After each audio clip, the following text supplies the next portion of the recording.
예, 반갑습니다.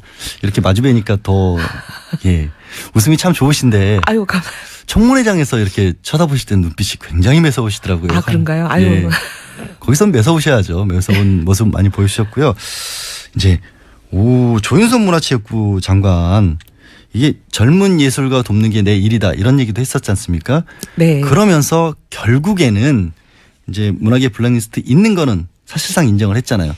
근데도 본 적은 없고 내가 만들지도 않았고 그거 하는데 관여도 안 했다. 그리고 사실은 중간에 빠져나갈 구멍도 만들었죠. 이게 따져보니까 실제로 그렇게 뭐 지원받은 사람도 있었고 이게 있기는 있는데 진짜 같지 않더라. 막 이런 식으로 막 말을 흐렸어요. 어떻게 보셨어요? 그건. 어제 이제 청문회가 월요일 날 있었고 어제 특검발 보도를 보면은 블랙리스트라는 게 사실 제거해야 될 사람 명단이잖아요. 근데 이게 문화계에만 있었던 게 아니라 여러 분야에 다 있었다. 근데 이거를 어떻게 했냐면 각 수석실에서 나눠서 수석실마다 각자 자기 분야의 명단을 만들고 그렇죠. 이거를 정무수석실 소위 이제 조윤선 정무수석이 있던 그 정무수석실이 이걸 통합 관리를 하고 서로 부서 간에 이제 수석실 간에 조율도 했다. 그러니까 네. 이게 완전 컨트롤 타워였다. 이런 여러 가지 증거를 확보했다라는 보도가 나왔거든요. 나왔죠, 그러니까 이게 이제 그동안 보면은 이제 조윤선 정무수석이라는 사람이 이 모든 일에 어떻게 보면은 컨트롤 타워였다. 네. 작성하는 데만 컨트롤 타워였던 게 아니라 정무수석 시절에는 작성하는데 이제 주범이었고, 그다음에 이제 문체부 장관으로 옮겨서는 이걸 실행하는 데 주범이었다는 증언은 또 문체부 직원들, 부하 직원들이 지금 계속 국조에 와서 직원을 하고 있어요. 네. 그리고 또 11월 초쯤 이게 문제가 되니까 파기해라, 증거를 인멸해라 라는 지시를 받았다는 증언들을 지금 문체부 직원들이 조윤선 장관 바로 부하 직원들이 와서 하고 있어요. 컴퓨터 하드디스크 바꿨다 그랬죠. 컴퓨터 하드디스크도 본인 것만 바꾸는 게 아니라 직원들 것도 바꾸라고 지시를 했고 문건은 다 파기하라고 지시했는데 그중에 한 사람이 한 종류 여러 종류가 있었다는 거잖아요. 왜냐하면 긴 거 짧은 거 막 있는 거잖아요. 요약본도 있고 또 취업도 해야 되니까. 예. 근데 이제 그거 중에서 한 종류를 파기하라는 지시를 어기고 파기하지 않고 들고 있으면서 조윤선 장관한테는 파기했다고 보고를 했다는 거잖아요. 그러면서 이제 들고 있던 거를 특검에 갖다 주는 바람에 이제 블랙리스트의 존재가 세상에 나오게 된 거죠. 인정이 된 것이고 공식적으로. 그러니까 여러 가지 증인, 증거, 증언 이런 걸 보면 특검발로 나오는 것도 그렇고 국조에 와서 하신 증언들도 그렇고 조윤선 장관 한 사람 빼고는 모두 다 인정하는데 본인만 지금 아니라고 그러고 있어요. 예. 그래서 지금 장제원 의원이 그렇게 물어봤잖아요. 왕따셨냐고. 근데 이제 반어법이죠. 왕따일 리가 없는 사람이죠.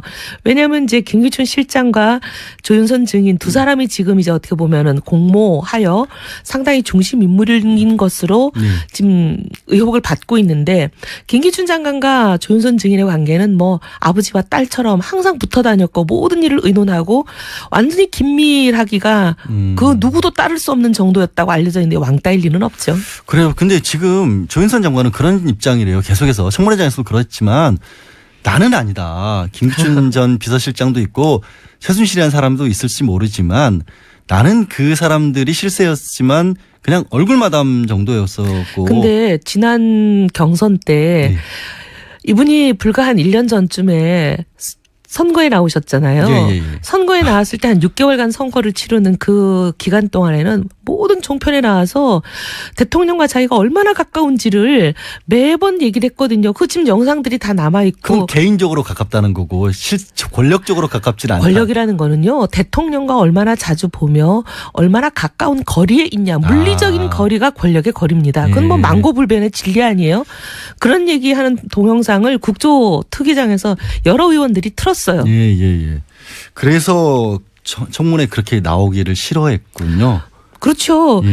그날도 안 나오겠다고 못 나오는 불출석 사유서 냈잖아요. 네, 못 나오는 사유서를 냈습니다. 근데 그 사유서가 보면 제가 여태까지 거짓말했습니다 하는 고백이에요. 계속 그렇게 말씀을 하셔요, 의원님은. 왜 그렇게 생각하세요? 왜냐하면 읽어드리면 뭐라고 얘기를 했냐면은. 이제 읽어드리면 굉장히 복잡한 얘기가 돼 있어요. 이제 만일 과거와 법점도 많이 들어가 있어서. 뭐 굉장히 복잡한데 그냥 이걸 요약해드리면 이번 청문회에 나와가지고 옛날에 했던 진술을 그대로 하면 위증죄에 걸리기 때문에 못 나오고 과거에 했던 진술을 바꾸게 되면 옛날 진술이 위증이 되기 때문에 못 나온다 이렇게 쓴 거예요. 저도 그 얘기를 몇 번 읽어봤거든요. 예. 도대체 이게 뭔 소린가? 그 얘기는 그러니까 제가 보면은 이 출석 사유서를 어떻게 보면은 법률적으로는 잘 쓴 예. 사유서일지 모르겠지만 정치적으로나 우리 사회의 상식적으로 보면 자기 죽을 일을 한 거죠. 왜냐하면 어쨌든 간에 나와서 진술을 바꿔도 위증이 되고 예. 안 바꿔도 위증이 되기 때문에 나는 위증죄로 처벌받을까 봐 못 나온다 이렇게 얘기한 거잖아요. 어쨌든 걸린다라는 거죠. 이렇게 네. 가든 저렇게 이렇게 가든. 해도 위증이고 저렇게 해도 위증이고. 한 번은 두 번 하는 거고 한 번은 한 번 하는 거고. 네, 어쨌든 네. 간에 위증이라는 거죠. 그러니까 지금까지 위증을 했다는 것 스스로 고백한 거잖아요. 그러니 이게 참 기가 막힌 일입니다. 혹시 그렇게 지적하는 부분에 대해서 의원님처럼 해석하는 거에 대해서 조윤선 장관이 다른 해명 나온 거 없었어요. 없었어요. 그게요? 예, 예, 없었어요. 그럼 청문회 나와서도 여전히 그러면 어쨌든 이게 있었다라고 자기도 인지는 했다라는 사실까지 인정을 했으면 이제 위증이 아니게 되네요. 아니요. 그게 아니죠. 그거는 과거에 자기가 본 적도 없고 존재하는 사실조차도 인지하지 못했다고 몇 달 동안 해온 그 말이 수많은 말들이 다 위증이 된 다 거죠. 거짓말이 된 거다. 일단 그날 한 말로 자기가 보고를 받았다. 라는 말로 그 옛날 말이 다 위증이 된 거인 건 예. 물론이고 지금 여전히 하고 있는 게 보고는 받았지만 나는 이거를 작성하지도 않았고 집행하지도 않았고 파괴하지도 않았다.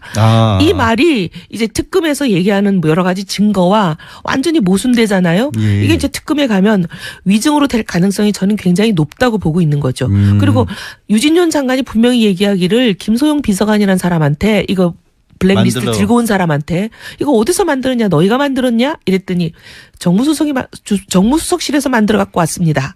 이런 증언이라든지 문체부 부하 직원들이 뭐라 그러냐면 조윤선 장관한테 가서 이게 문제가 되고 있을 당시에 여러 명이 갔다는 거예요. 한 사람만 간 것도 아니고. 그렇겠죠. 그 여러 명이 한 대여섯 명이 가가지고 이거 이제 드디어 더 이상 부인할 수가 없습니다. 예. 그냥 고백하고 이거 사과하고 공식적으로 사과하자. 중단해야 됩니다. 예. 이렇게 얘기를 했는데도 그 말을 안 들었다는 거잖아요. 그 부분이 그렇게 설명하기가 납득하기가 쉬운 게 공무원들이 고위직 공무원들이 장관도 모르게 그런 일들을 만들다가 할 수가 없어요. 할 나중에 수가 없어요. 걸리면 자기가 다 감옥 가야 뒤집었어야 되는데 되는데. 그렇겠죠? 절대로 안 그래요. 특히 공무원들을 폄하하는 것처럼 들릴까 봐 굉장히 죄송한데 절대로 대담한 일을 하시는 분들이 아니에요. 그러니까 폄하하는 게 아니라 그분들은 그렇게 하셔야 되는 거예요. 원래 네. 일 자체가 내가 상급자의 지시도 없이 그런 일들을 불법적인 일을 해버린다는 것은 그게 오히려 있어서는 안 되는 일들이고. 그리고 오히려 모든 일을 하지 못하는 일에 대한 변명을 늘 지시가 없다. 네. 뭐 규정이 안 된다. 이런 걸로만 되는 분들이거든요. 오히려 가능한- 안 하려고 하는 분들이지. 새로운 일들을 뭔가를 만들게 되면 뭔가 문제가 발생할 수 있기 때문에 그런 소지를 줄이는 분인데 맞습니다. 아까 이제 특검 나가야 된다 이렇게 말씀하셨는데 네. 지금 장관이잖아요. 네. 현직 장관 그대로 그냥 특검 가는 건가요? 아우 말이 안 되죠. 말이 안 대한민국이 뭐가 되겠습니까? 현직 장관이 지금 보면 이제 피의자 혐의를 받는 거잖아요. 예. 피의자라는 건 범죄자란 뜻이잖아요. 범죄자 혐의를 받고 검찰에 나가는 이런 일을 만들면 안 되죠. 그리고 또 장관이라는 어떻게 보면 신분이 받는 대우, 그다음에 각종 프리미엄 이걸 가지고 본인이 이제 범죄인 조사를 받는 데서 특혜를 누리려고 하는데 그걸 방패막이로 쓰려고 하는데 대한민국 장관직을 그렇게 쓰면 안 되죠. 근데 지금 전 장관은 구속이 됐잖아요. 김정덕 전 장관. 네네네. 전 장관도 구속이 된 상황이 현 장관이라고 뭐가 달라질 수 있을까요? 그러면 달라지면 안 되죠. 특검이 저는 그렇게 하지 않았으면 좋겠고요. 예. 근데 지금 조윤선 장관이 굳이 그날도 국정원들이 저 한 사람을 제외하고 거의 모든 사람이 해임 건의안 내겠다. 예. 또는 지금 당장 이 자리에서 사퇴해라. 이렇게 압박을 하루 종일 하는데도 끝까지 그 말에 자기는 남아서 이 일을 자기가 마무리 잘하겠다. 이렇게 얘기를 하는 거예요. 이 중대한 사태를 마무리를 문체부 장관으로서 해야 되기 때문에 옷을 벗을 수가 없다. 근데 범죄자한테 가게를 맡기면 되겠어요? 안 되죠. 그리고 이 블랙리스트가 왜 중요하냐면 예. 문체부라는 것은 문화체육을 융성 발전시키는 책임을 가지고 있는 부서잖아요. 네. 장관은 그 일을 해야 될 진두지휘해야 될 장 본인이고. 예. 근데 이 블랙리스트라는 것은 문화예술을 죽이는 사실 정치에 관여되면 안 되잖아요. 네. 문화예술은. 근데 이제 정치적인 시각으로 예. 네 편이나 내 편이를 갈라가지고 내 편이 아닌 사람 다른 편은 완전히 그냥 제거하고 죽이고 돈줄을 막고 그렇죠. 그러는 다른 거잖아요. 무엇보다도 다양성을 존중해주고 오히려 키워야 되는 게 문화계인데. 근데 오히려 그걸 안 문화를 했다. 말살하는 일인데 그 문화를 말살하는 일에 주범이라는 지금 의혹을 받고 있는 예. 사람이 문화를 융성하는 자리에 있어야 되겠습니까? 예, 그렇죠. 자격이 없는 거죠. 의원님을 위해서 아까 잠깐 범죄자라는 표현을 쓰신 거는 범죄자라는 의혹을 받고 있는으로 네. 제가 바꾸겠습니다. 네. 예, 여러분께서는 양지열 권한대행이 진행하는 김어준의 뉴스공장을 듣고 계십니다. 예, 잠깐 숨 돌리시고 계셔서 그 사이에 제가 질문을 던지겠습니다. 청문회에서 네. 참 고소장 받으셨어요? 고소장. 네. 아니요. 아직도 안 왔어요? 아직은 안 왔는데요. 예. 아니 조윤선 장관이 분명히 청문회 나와서도 법적 조치에서 고소장 집어넣었다라고 얘기를 했거든요. 그것도 거짓말인가? 모르겠어요. 근데 저는 고소하기를 바라는 게 예. 고소를 해야 검찰이 수사합니다. 예. 수사해야 될 중대한 사안이라고 생각하거든요. 예. 왜냐하면 지금 보면 최순실 씨 개인의 이권에 방해가 되는 사람들까지 블랙리스트에 포함됐다고 여러 가지 진술도 나오고 여러 가지 증거물들이 나오잖아요. 특검발로.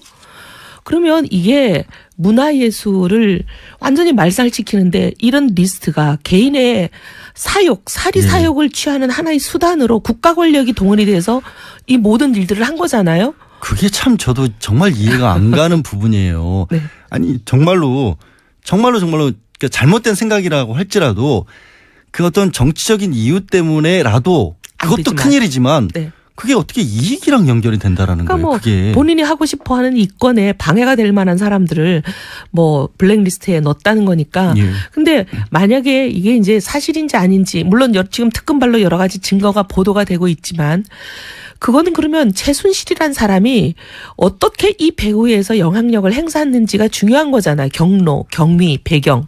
근데 그거는 지금 블랙리스트를 작성하고 집행하고 파기, 증거인멸까지 했다는 의혹의 삼관왕인 조윤선과의 관계가 분명히 규명이 돼야 되는 문제입니다. 그 지금 그 부분은 이제 특검에서 수사를 할 거기 때문에 청문회에서는 따로 안 물어보신 거잖아요. 아니요. 청문회에서도 보면 다른 의원이 물어봤기 때문에 똑같은 질문을 반복해서 하면 아 굳이 예, 왜냐하면 또 국민들이 이 아까운 시간에 똑같은 질문을 반복하냐 막 화를 내실까 봐. 그래도 국민들은 이혜원 의원 입에서 말씀이 나오시기를 또 은근히 기대하시는 분들도 계셨던 것 같은데. 근데 이래요. 제가 십몇 년을 정치를 하면서 예. 수많은 남성 정치인들의 잘못된 부분에 대해서 문제 제기를 십몇 년 동안 했을 때는 아무도 얘기 안 하다가 여성 정치인에 대해서 딱 한마디 십몇 년 만에 한 번 했는데 여자의 적은 여자다. 왜 여자가 여자를 공격하냐. 온갖 언론이 시끄러워요. 그래서 제가 이 참 여성에 대한 시각에 아직까지 우리는 편견을 갖고 있구나. 그런 갑자기 생각이 들어요. 제가 부끄러워지는 아닙니다. 질문을 던진 제가 잘못한 것 같은. 아닙니다. 근데 그 블랙리스트 오늘 언론 보도에 또 나오면 고영태 씨가 네. 이 장애인 연극단체 지원과 관련해서 이 부분도 블랙리스트에 들어갔기 때문에 지원도 끊어야 된다 이런 얘기를 또 최순실 씨한테 보고를 했다라는 거예요. 지금 보면 이 블랙리스트를 상당히 이제 컨트롤 타워처럼 유지 관리를 했다고 알려진 최철이라는 예. 문체부 장관의 장관정책보좌관이라는 이 직함을 가진 사람이 있잖아요. 예. 이 사람이 어떻게 보면 이제 장관의 지시를 받아서 실질적으로 이 블랙리스트를 관리하고 집행하는 일종의 실무 직원 비슷한데 예. 이 사람이 고영태 씨랑 굉장히 가까운 사람이고 고영태 씨의 핸드폰 고영태 씨와 통화한 이 블랙리스트 관련해서 서로 얘기를 하는 연락하는 내역이 담겨 있는 핸드폰을 지금 압수했다는 거잖아요. 특검이. 그래서 그 핸드폰 내역에서 블랙리스트 관련해서 고영태 씨랑 이 장관의 정책보좌관이랑 서로 의논하고 얘기하는 부분을 증거로 확보했다는 거잖아요. 그럼 결국에는 그 얘기는 또 조윤선 장관과 최순실의 관계로 굉장히 중요한 거죠. 그래서 이게 규명이 돼야 된다는 거예요. 저는 처음부터. 예. 근데 이제 조 증인은 보면 블랙리스트에 대해서도 존재 자체도 알지 못했다라고 몇 달을 버티다가 드디어 마지못해서 우리 이용주 의원님의 17번의 8단 고음의 고성 때문에 이제 드디어 그걸 이제 진술을 뒤집었잖아요. 예.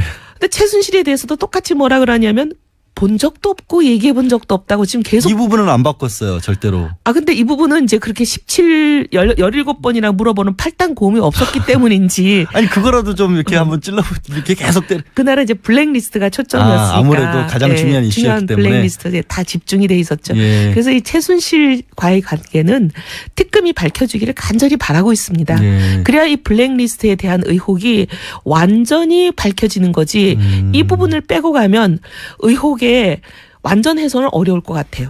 그 특검으로 계속 가야 한다라고만 말씀을 하셨는데 사실 국조특위에서는 청문회도 더 해야 한다고 의결을 했잖아요. 그럼요. 그러니까 그거는 최순실 관련해서는 청문회에서 다시 한번 또 왜냐하면 지금 말씀하신 것처럼 최순실 씨가 블랙리스트에도 관여를 했고 그럼 결국에는 조윤선 장관도 연결돼 있고 그러면 이 부분에 대해서 한번 최순실 씨 안 나오려나? 어쨌든 최순실 씨는 안 나오겠지만 예. 또 예를 들면 이제 최순실과 조윤선 간의 관계를 예를 들면 알고 있다거나 예. 또 뭐 짐작을 한다거나 하는 여러 가지 이제 증인들을 불러서 할 수도 있죠. 예. 뿐만이 아니라 지금 블랙리스트라는 거는 솔직히 처음에는 우리가 이 최순실 국정농단 사건의 하나의 부분인 줄 모르고 국조를 시작했어요. 그렇습니다. 사실 특검에서도 그 부분은 처음에 처음에 몰랐죠. 몰랐었고. 검찰도 몰라서 예. 이 수사를 본격적으로 안 했잖아요. 예. 근데 이제 국조가 거의 끝나갈 무렵에 이게 이제 인지되기 시작했어요. 아. 이게 굉장히 중요한 축이구나. 그리고 어떻게 보면 이게 여러 가지 지금 정황들, 증거들이 사실로 인정되기만 하면 대통령 탄핵 사유 중에 굉장히 중요한 사유가 될 수 있는 이거 거죠. 하나만 가지고도 엄청난 일이지 않습니까? 그럼요. 게다가 그 무슨 국정원까지 개입했다는 얘기도 나오고 있고 그럼 어디까지 커질지를 모르는 상황이에요. 그런 의미에서 그러면 저기 원내대표들끼리 합의해 줄까요? 이거? 아유, 이게 너무 답답한 게 그래서 저희가 계속 요구를 하는데 이 교섭단체 합의가 없으면 안 되잖아요. 교섭단체라는 게 이제 아시지만 뭐 새누리당, 저희당, 민주당 예. 그다음에 국민의당 이렇게 4개잖아요. 국회 안에. 국회는 이런 옛날부터 말이 있습니다. 국회법이라는 게 교섭단체끼리 합의를 해야 안건을 상정하고 예. 표결에도 붙이고 할 수 있거든요. 그래서 교섭단체 간에 합의가 있으면 남자를 여자로도 만들 수 있다. 근데 합의가 없으면 여자가 여자라는 것도 확인을 못 해준다. 이게 이제 국회라는 데예요. 예. 새누리당이 지속적으로 이걸 반대하고 있기 때문에 나머지 당이 전부 다 강력하게 희망하고 요구하고 계속 압박을 하는데도 새누리당이 지금까지 계속 버티고 있기 때문에 지금 안 되고 있어요. 새누리당은 지금 상황에서는 인정을 해주고 다른 것도 아니고 국정조사 특위하자는 거고 같이 일하셨던 분들이 지금 바른정당으로도 나와서 하는 거고 또 어떻게 보면 연관성을 끊기 위해서라도 자신들의 명예회복을 위해서라도 여기는 협조를 해야 하는 게 맞지 않나요? 그게 상식이죠. 예. 근데 이제 이 국정조사, 지금 이제 끝나가는 이 국정조사가 시작될 때도 이 국정조사를 어떻게 보면 좀 무산시키려는 의도가 있어 보인다. 이런 행동들이 예. 많았어요. 근데 그건 이제 일부 의원에 국한된 거. 근데 그게 간사고 간사는 지도부가 정하는 사람이거든요. 근데 그 간사가 본인이 마치 그런 미션을 띄고 온 것처럼 행동한 부분이 많기 때문에 이거는 개인의 스탠스라고 보기는 입장이라고 보기는 어려워요. 그래서 근데 임명진 위원장이 처음 오자마자 한 게 지금 네. 그 간사를 윤리 회부하겠다고 하면서 빼야 된다 이렇게 했던 간사 한 사람만이 아니에요. 간사 한 사람 아니에요? 또 있어요 그러면? 아니 위증 의혹 받고 있는 사람이 세 사람이 있었잖아요. 예. 근데 그 세 사람이 새누리당 의원 전부고 그 세 사람 빼고 나면 다른 새누리당 의원이 지금 국조 안에 없어요. 아 그렇네요. 네. 생각해 보니까 네. 새누리당 의원 전체가 그럼 의심을 받고 있는 거네요. 네, 사실은 네, 그렇게 네. 의혹을 제기를 하신 네. 거잖아요. 그러니까 위증 의혹이 이제 만약에 사실이라면 어쨌든 그 의혹 자체 이제 의혹의 단계이니까 그 의혹을 받고 있는 세 사람을 제외하면 새누리당 의원이 없습니다. 국정조사위원으로는. 지금은 결과적으로 그렇게 된 거잖아요. 예, 그러니까 예전에는 저희 뭐 바른정당 사람들이 다 나와버렸기 때문에. 홍영철 의원, 장재원 의원, 이혜원 의원님, 하태경 의원님 다 바른정당이 돼 버렸네요. 네네. 아, 그 생각을 제가 생각이 짧았습니다. 네. 야, 근데 지금 어제 이제 답변서 나왔죠. 그거 보셨죠? 세월호 7시간 관련해서. 네. 어떻게 생각하세요? 다들 가슴이 답답했습니다. 아니 너무 뭐 다들 국민들이 황당해하고 이게 네. 안 된다는 건 맞는데 혹시 의원님 보시기에 남들과 좀 다르게 야 이건 말도 안 된다라는 그런 거 좀 있었을까요? 아니 뭐 너무 여러 가지인데 다 뭐 사람 생각은 비슷하죠. 예. 지금 우리가 가장 관심을 갖는 게 도대체 세월호 사건을 최초로 안 게 언제냐? 네. 그다음에 배가 침몰해서 학생들이 지금 생명이 구하기가 어렵게 되는 상황이다. 이거를 최초로 침몰을 인지한 시점이 언제냐? 이게 제일 중요한 거잖아요. 그렇습니다. 그리고 그 시점 사이에 대통령이 도대체 무슨 일을 하고 있었냐? 근데 그 세 가지가 다 없어요. 달라진 게 하나도 없죠. 하나도 없어요. 그냥 뭐 여태까지 청와대가 계속 얘기했던 뭐 서면 보고를 몇 번을 받았다는데 문제는 더 기가 막힌 건 그 서면 보고를 받은 시각과 횟수도 여태까지 청와대가 공개적으로 발표했던 거랑 또 틀려요. 예. 지금까지는 보면 계속 일관되게 주장하는 게 오전에 6번 받았다 서면 보고. 그렇죠. 근데 지금 7번이 됐고요. 그다음에 분명히 윤전주 행정관이 얼마 전에 헌재에 가서는 오전에 한 번밖에 없었다 다 넣고 아주 자신 있게 여러 번 얘기했거든요. 그러니까 이게 윤 전 추는 하루 종일 관저에 있었고 대통령 옆에 있었던 사람이고 대통령께 서면 보고가 전달되려면 윤 전 추를 통해서만 되게 돼 있는 거잖아요. 근데 저는 이 부분이 정말 이해가 안 가는 게 변호사들이 기본적으로 하는 게 이거 5일이나 미뤄가면서 나오는 거죠. 원래 5일날 얘기를 했다 어제 낸 거니까.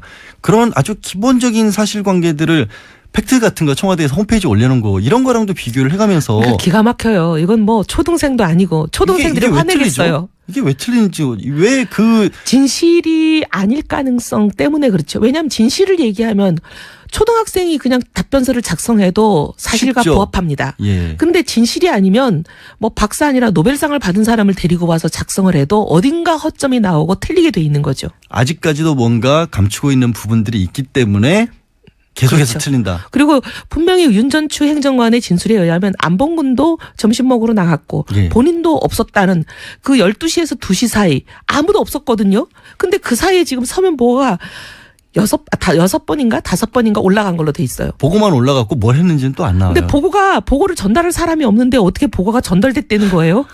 이해가 안 되는 거고 기가 막힌 거는 예. 우리가 지금 온 국민이 원하는 거는 여태까지 청와대가 몇 분의 보고를 받았다 이런 건 다 얘기를 했으니 예. 지금 틀린 것도 어이가 없지만 진짜 국민들이 원하는 건 그 시간에 도대체 대통령이 뭐 하고 계셨냐잖아요. 그거를 못 알아먹는 것 같아요.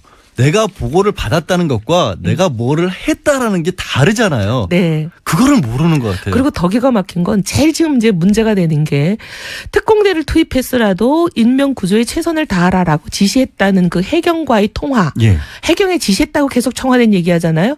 근데 우리가 검찰이 시간이 압수수색한 다르죠. 그 소위 말하면 그 TRS 교신 기록을 받아봤자 아예 그런 내용 자체가 없어요. 그런 교신이. 없기도 하고 이미 그땐 특공대도 들어가 버렸던 상황이기도 하고. 상황이고 예, 특공대 들어가고 나서 한참 후에 그런 발언을 하신 것도 전혀 상황 보고를 제대로 못 받으셨다는 거를 입증하는 거예요. 그나마 보고도 지시도 있었는지도 명확하지는 않은 상황. 아니요, 지시가 있었다는 해경의 교신 기록이 없다니까요. 그러니까 지금 어제 녹취록 같은 경우도 김장수 실장이랑 7번이나 통화를 했다고 하는데 정작 그것도 빠져 있는. 아니 이런 걸 내려면 녹취록을 내야죠. 그리고 청와대라는 게 대통령 행적은 거의 시간 단위로 30분 단위로 계속 기록이 돼 있을 텐데 그 예. 서류를 내야죠. 또 제가 시간을 못 맞췄네 지금.